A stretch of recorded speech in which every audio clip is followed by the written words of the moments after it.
Hey everybody, Chris the old ass retro gamer here. Ever since I did that Transformers video with Captain Foley where we talked over Skype, I've really become a fan of that type of episode where I get to interact with a guest. It's more fun to me that way, and I think it makes for a better episode. So I'm planning on making that a thing here on the channel where if I do have a special guest, we are going to be conversing over Skype. I think it makes for a more dynamic video. So today I do have a guest, a very, very special guest. Radical Reggie and I are going to talk about our favorite fighting games. He is the guru of fighting games. He knows all about ones I've never even heard of, forgotten ones, ones that slipped under the radar. You name it, he's got it. Or he's played it. So that is the perfect guest for this topic. So here we go. Hey guys, I'm Radical Reggie, and I am here with my buddy Christopher, and we are going to show off our top, well, I would say 5 fighting games, 4 which might be good, and 1 more that might be not so good. 4.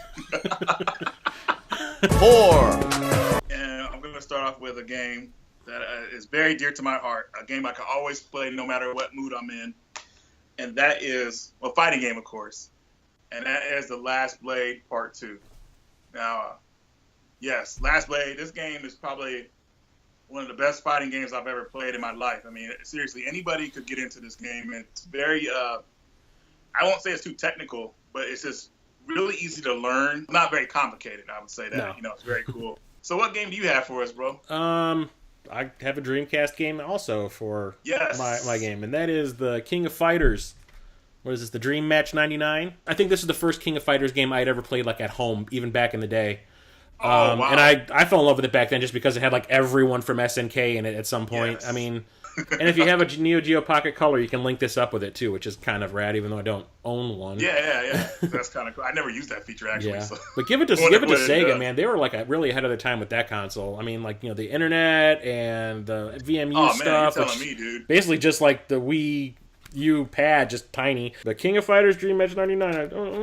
All right, man. So, start with another game here. 3. Let's go on with my number 3. So number 3 is gonna be the weird one. That Oh. probably nobody knows about. Oh. I've only shared this one person so far, Oh. and this is gonna be Spectacle versus Generation, PS2.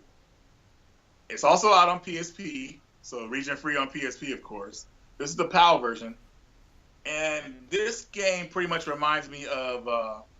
It's a crossover game again too, but a lot of people won't know about these characters because most of these games came out in Japan only. It's a 2D fighting game, and it feels more like a SNK type game. So think of Ninja Masters, I think it was called, but I'm probably wrong. Ninja Baseball Batman? No, I wish.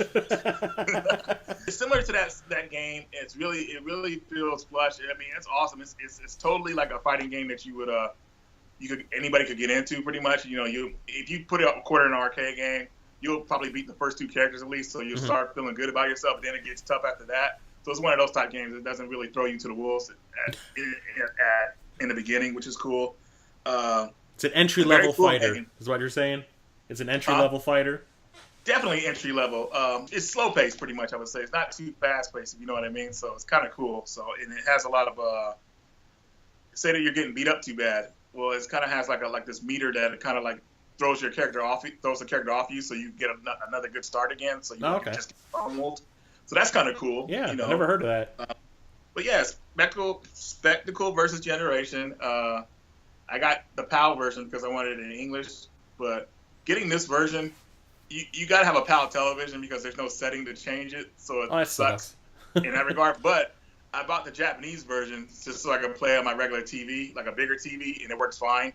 But I would recommend if anybody got this game, get the PSP version because they're region free, and then you can play the PSP version on a TV, on a big TV. I'm actually considering that right now. Yeah, and it's still on the cheap, bro. I've never even heard of that game. That's a new one for me.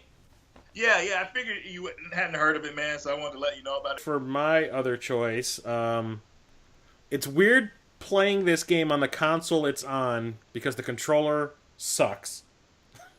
But Tatsunoko versus Capcom for the Wii. It's awesome, but holy crap, using the Wiimote. Why? Yeah, man, Why? that is yeah, dude. It's such. Going back to that game, man. I told everybody that game is going to be awesome, but it needs to be ported to another system.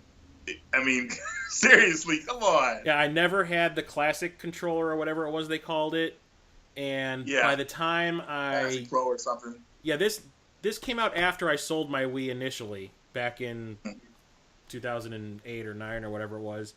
And when I got my new Wii, it didn't have the ports on it for the GameCube controllers. So the only way I could play it was with the Wiimote, and oh, damn. Yeah, dude. But Moves still, are all man, over I the get to place, play with people from Battle of the Planets. That was my shit when I was a kid. I found out about that game. The Japanese version has a couple characters that we didn't get over here because of licensing issues. Yeah, I can't remember who they are, but you can look them up on Wikipedia. There's 1 or 2 characters, I believe. They're not in our version, so playing the Japanese version is actually kind of cool too. So you can play those characters. My Wii is modded, so I have them downloaded on the hard drive, so I can switch to that version if I want to. I love it's an awesome game, man. I know. Like, I love like the Marvel vs. Capcom games, and I thought this was kind of cool to like mix it with like the anime characters. A lot of them, I don't know who the hell they are and what they're from. But when I found out that the Gatchaman, Battle of the Planets characters were going to be in there, I was just like, yes! Everybody back in the day, everybody was talking about how the PlayStation could handle 2D games and everything like that. Oh, I remember hearing about all that. Oh, yeah.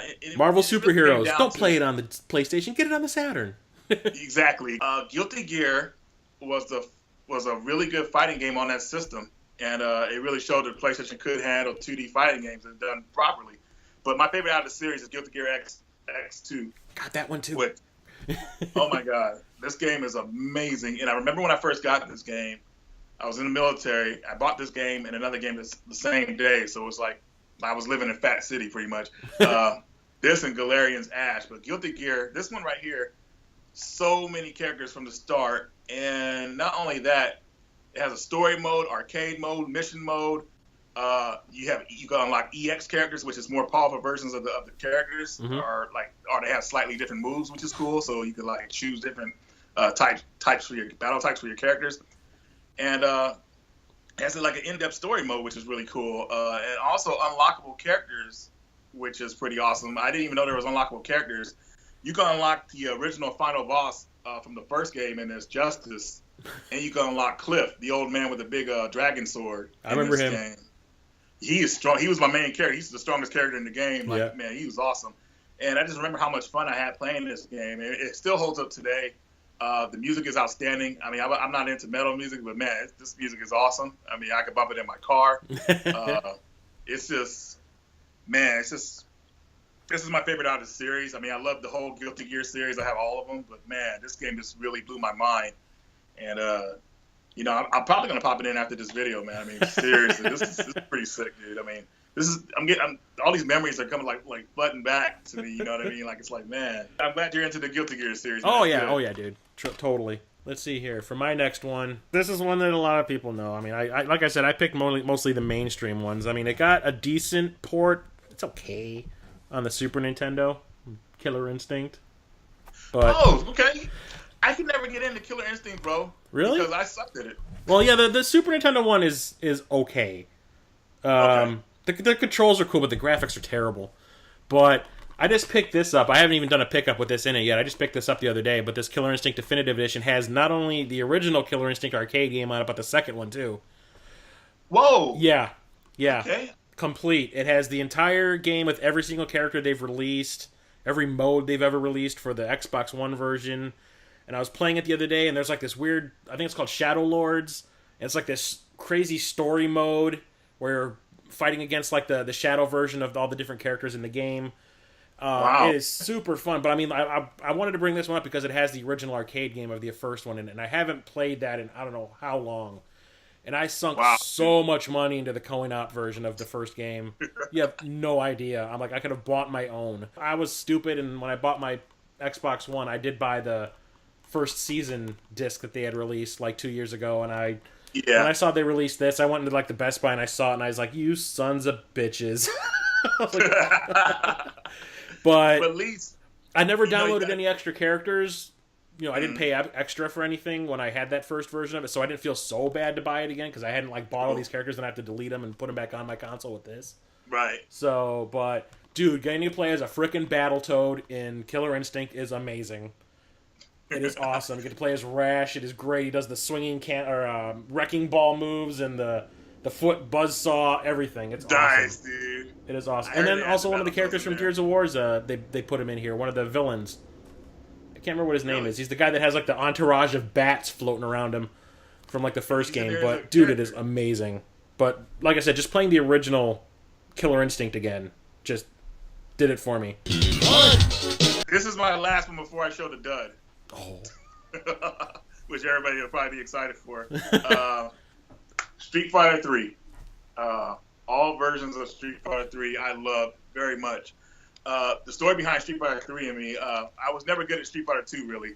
Always getting my butt kicked. And, Street Fighter 3, I said things were going to be different because, actually, do you remember the talk back in the day how they kept making upgrades to Street Fighter 2 and everybody's like, man, when is Street Fighter 3 going to come out? Yeah. I was in my freshman year of high school, and I finally got a game fan book that showed concept art of Street Fighter 3 and a little bit of how the game looked, and I was, blown away, dude. I was like, whoa, dude, this is going to be my game right here. And when I finally was able to play it, I played that game for hours at the bowling alley. My friends were going to go to see the movie. They were going to go see Liar Liar or something like that. Oh, I said, nah, man, I don't want to see that, man. I'm going to play Street Fighter. It's the claw! I know, right? And I was just blown away, man. The animations were so fluid. It looked like a cartoon almost to me. Oh, yeah. It was just, Street Fighter, I heard it took them 6 months to do each character in that game. Well, the animations in that game are fantastic. I don't think there are any arcade games that looked that fluid. Yeah, and it still holds up. It's still top of the line even today. But Street Fighter 3, I loved it. My favorite character in that game to use is Ryu because I feel like Ryu wasn't overpowered in that game, or he was really cool. He's a really cool character to use. And the second remodel of the game, which is called Giant Impact or Second Impact, another awesome game. But the real meat and potatoes though is Fight for the Future, which is the last installment of Street Fighter 3. Is that they really went all out in that one. Huh? Is that the Third Strike one? Yeah, that's Third Strike. I call it Fight for the Future because everybody calls it Third Strike. I like Fight for the Future better. I'm not going to argue. No. Everybody calls it Third Strike. But hands down, the best Street Fighter game I ever played. People say it's overrated or it's too crazy. I'm like, you're crazy. But Street Fighter 3, I could tell what the developer was trying to do with the game by adding mostly all new characters to the game to start it over, get fresh and everything. A lot of people didn't like that because they wanted to see their old characters come back and everything. Well, I can understand the nostalgia, but at the same time, how many of those characters that were in Part 2 came back from the first one outside of Ryu? Exactly. Those guys are fighting for a reason in the game. You pay attention to the story; they were in it for story reasons. Yeah. It wouldn't make any sense for them to come back in the third game unless they. I don't know, man. And if I want to play all those characters again, I'll just go and play Street Fighter 2. I want new stuff. I want new things. Exactly. It's a new game. Exactly. So that was another thing I loved about. Everybody had to relearn Street Fighter pretty much, besides Ryu and Ken, of course, and Chun-Li and Akuma. Those characters are the only original characters that came back. But you had to relearn other characters, which they were awesome in me. I love Dudley. Ibuki is my top favorite in that game. I love using her. It's just, man, amazing game, dude. I had a lot of fun playing it, and I think I have every version released on console. See, the thing is, you were talking how you were playing it a lot in the arcade. Yeah. There was one arcade near me that had it, and that was it. I played, Street Fighter 2 was everywhere by me, but when it came to Part 3, one place had it, and it was a nickel arcade, and I was just jam-packed with nothing but little kids running around all the time, so I always said, fuck that arcade, I'm never going there. And I never really played it until it came out on the Dreamcast. So, your experience is, completely different from mine. If I'm going to play a Street Fighter game, that's the one I'm going to go to. If it's not that, it would be Alpha 3. Mm-hmm. But Street Fighter 3, that's my game right there. Not Street Fighter EX Plus? Hey, man, well, it's your turn again. Mortal Kombat 2. Part 2. Although, I'm talking about the arcade, but this is my I always say when I talk about the arcade, this is my stand-in. Cool thing is, because Midway was in Chicago, there was an arcade out here called Diversions back then where they were testing the game out, and I played it while they were still testing it. It was still a couple of months away from being released, and Baraka wasn't even in the game when I played it. He was a space cowboy. Really? Yeah, and it was the weirdest looking thing. And there was like a space cowboy in it, and then it ended up getting turned into Baraka like 2 weeks later. And they hadn't fixed the way some of the fatalities work and the babalities worked. So if you're playing as Baraka, you could go up to your opponent when you would beat him, do the babality on him, but you could still move around and do moves. So people would go do the babality, then he would do that chopping move and chop the baby into nothing. Whoa! And it was the funniest damn thing. And I'd be sitting there going, that's disgusting and disturbing, but it's really funny at the same time. The next week it was gone. When they realized that you could do that, they took it out. But I got to... The cool thing about the game was like, I watched it develop over like the space of a month and a half. And it turned into like the game that everybody knows. And it was the coolest thing to watch that happen. And that's probably one of the reasons why I have such an affinity for Mortal Kombat 2. Mm-hmm. Outside of the fact that I was ditching class all the time to go and play this in the arcade. Do you remember, they had it at my 7-Eleven, and I remember like, when I first saw Mortal Kombat 2, I went up, I saw the select screen. I was like, oh my god, they got the Undertaker in the game, which I'm referring to Kung Lao. I was like, man, that's the Undertaker. I saw that was really cool, and then I saw my first fatality, which tripped me out, man. Guy was playing as Liu Kang, and he was fighting against I think it was Jax or something like that, right? So Liu Kang gets beat. It says finish him, and this is on Pit 2, and Jax does the uppercut. I guess the guy knew how to do the pit, and hearing Liu Kang scream while he's falling, do that. You know how Liu Kang, oh my god, dude, it's insane. It had these speakers that were so loud. It was like it tripped me out because it was brutal. And when Liu Kang hit the ground, dude, you hear that smash, and you just man, I was like, geez. That was one of the first games that came out in the arcade where I did not mind having a person play with me, like play against. Normally, if someone else wanted to join in, if I was playing Street Fighter, I'd be like, "Oh, fuck off," I didn't play my game. But when it came to like Mortal Kombat, I didn't mind because I was actually really good at it. But like, I was one of those people that was pretty good at using the block button, but unless they pick Sub-Zero, and I was like, "You're gonna cheap out on me and play Sub-Zero?" And they're like, "But that's who I'm good at." I'm like, "Well, guess what? I'm just gonna walk away because I'm not gonna embarrass myself." Come on, let's do the nasty. Do we have to? Yeah, afraid so. 0. A lot of people don't know about this game, which might be a good thing, but if you're a fan of the series, you might want to know it's out. And I don't really care for it too much, and that is Samurai Shodown Warriors Rage for the PS1. And this game... All right, this game is okay, so to tell everybody real fast, this game is basically a sequel to the Samurai Shodown series. The main character, which I can't remember his name right now, Homotoru, something like that. He's older. It's something he's Japanese. Yeah, I know, right? He's an old man in this game, and he's just like an elder and everything. So he still does his thing as a samurai and everything, but he's more mature and everything. He's not really like all hot-blooded like he was in the earlier games. And the game is in 3D. It tries to stay on a 2D plane, but you can still sidestep, which makes things awkward. And it's kind of slow, and it's really easy. It's not really like something you would really say, hey, let's play Samurai Shodown Warriors Rage. I mean, it's cool, the idea, but it's not really a fun game. Yeah. And I bought it 3 years ago, and I played it once, and I just put it off I dusted it off before this video, actually. I can just see you taking it off the shelf, and when you see this big cloud. There's only like there's 4 returning characters. One I was just talking about, the 2 girls on the back here, they're back in it, and Hanzo, which is a ninja guy, but it's probably not the same Hanzo, of course, because years have passed. So maybe it's his son or something like that. It's just not. You remember Cisco Never, how they gave it 2 thumbs down? Oh yeah. This game gets 2 toes down, man. I'm sorry, man. It's just I could not get into this game. I was very disappointed. I think anybody else will be too. Maybe people will tell us, hey, maybe why they like it, or maybe why I could learn to like it. Maybe I usually learn how to like all my games, but I just don't see any redeeming. There's some that are beyond redemption.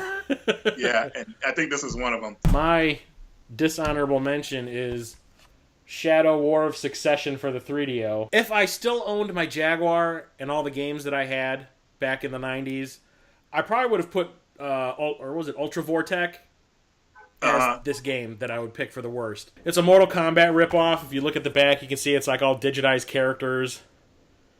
Oh all my that. God, I think I have seen this one before. It's like a bunch of kids with a video camera filmed their friends doing a bunch of kung fu moves and then hired someone to make a game around it because none of it works. The actors they're horrible. They obviously don't know any martial art at all. It's like thrown together. Like the controls don't even work. It looks horrible. I mean, like Way of the Warrior for the 3DO, I don't like that one either, even though it's like a Naughty Dog, like it's one of their first games or whatever. I don't like it, but it at least looks good, and it sounds really good. You got like that white zombie music playing while you're playing it. This is like, I don't know what the hell they were thinking. Everything is bland. Everything looks washed out. It was like, they filmed the characters with like a VHS camera. It's like, I don't get it. It just, nothing about it I could say positive. I mean, I bought it because I'm obsessed with like those Mortal Kombat style digitized character fighting games, so I kind of had to have it. But will I ever play it? Probably not. The thing that's good about that is that these kids were able to come together and make a game, but the game they put out... Oh, no, that was just me being silly about it. No, I mean, this was made by people who claim to be professionals. Really? Yes, what I'm saying is it's like a bunch of little kids decided they wanted to make a video game. That's the way it feels. But no, this was made by people who probably went to college to learn video game design and whatnot, and yeah, they probably don't work in the industry anymore. Yeah. And I don't feel sad about it. They're blacklisted. Yeah. After that game, man. Spit on you, dude. All good things must come to an end. Thanks for coming on the show. A good chunk of my collection is because of you and the Metal Jesus videos. Really? Dude, whenever you're doing one, like your Halloween video that you did with him, I went out and bought Ghost Hunter and Call of Cthulhu and all that, like right after you talked about it. I was like, that looks so rad. I have to have it. Oh, man, I appreciate it, bro. I'm trying to share the knowledge out there, man. You know, I feel bad, though, sometimes because when we mention them on the show, if you don't buy it right away, which is what I do. They're going to raise the price up, even though it's just temporarily, but still, you know, I want everybody to have access to all these games because they're really cool, man. And I still got a bunch of survival horror games that I'm gonna start doing like reviews on and stuff like that people haven't heard of. So yeah, man, that'd be pretty awesome. I wouldn't know about half of these games if it wasn't for you and Metal Jesus talking about them. I'd be completely lost, and I'd probably pass them up. I would like Ghost Hunter has such a generic name. I would probably pass it up if I saw it on a shelf. I'd be like, yeah, it's such shovelware crap. When you play that game, it's like, whoa. When you play it, it's freaking amazing. It is. And like Call of Cthulhu, I would have been like, whatever. But it's a first-person horror game. Oh my god, who knew? It is awesome. And Bethesda, yeah. I said, so I owe you a big thank you for turning me on to a lot of these games. Yeah, no problem, brother. I'm glad you got them, man. So cool. All right, Chris, man, it was good talking to you, bro. Good talking to you too. Heading out, man. Thanks for having me on, brother. Yeah, we'll do it again. All right. Oh yes, we'll do it again. I want to thank Radical Reggie for taking time out of his schedule to do this spot on my show. It was awesome of him. And you guys have no idea how long we actually did talk, both before and after filming. We were chatting about everything. And a lot of it was games, yes. But we really hit it off, and we just talked for almost 2 hours. So guaranteed there's going to be a follow-up video, which is all the outtakes. So I hope you enjoyed the episode. What are some of your favorite fighting games that we didn't talk about, ones that no one really knows about or cares about? So until next time, I'm Chris, the old-ass retro gamer, signing off.